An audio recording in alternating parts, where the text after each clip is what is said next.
আগের দুই ম্যাচের মতোই আইপিএল এর চলতি আসরে নিজেদের শেষ ম্যাচে দারুণ বোলিং করেছেন মুস্তাফিজুর রহমান।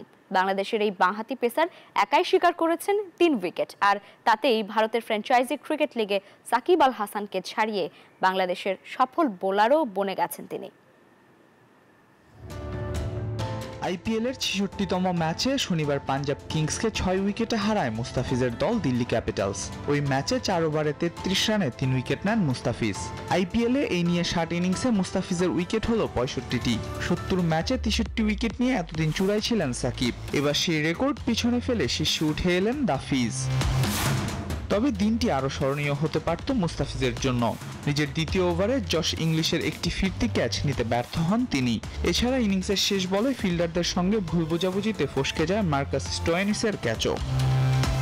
গত নভেম্বরের মেগা নিলামে অবিক্রিত মুস্তাফিজকে আসরের শেষ দিকে এসে বদলি ক্রিকেটার হিসেবে ৬ কোটি রুপিতে দলে নেয় দিল্লি। গুজরাট টাইটান্সের বিপক্ষে অভিষেক ম্যাচে উইকেট শূন্য থাকলেও পরের দুই ম্যাচে ঝলক দেখান মুস্তাফিজ। এদিন টস হেরে আগে ব্যাট করে পাঞ্জাব কিংস ৮ উইকেটে তোলে ২০৬ রান। স্টয়নিস ১৬ বলে অপরাজিত ৪৪, আর শ্রেয়াস আইয়ার করেন ৩৪ বলে ৫৩ এবং ইংলিশের ব্যাট থেকে আসে ১২ বলে ৩২ রান।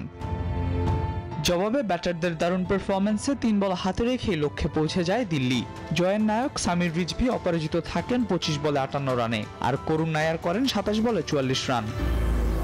এই জয়ে ১৪ ম্যাচে ১৫ পয়েন্ট নিয়ে ৫ থেকে আইপিএলের এবারের আসর শেষ করল দিল্লি ক্যাপিটালস। আল মাহমুদ ফাহিম, নিউজ 24।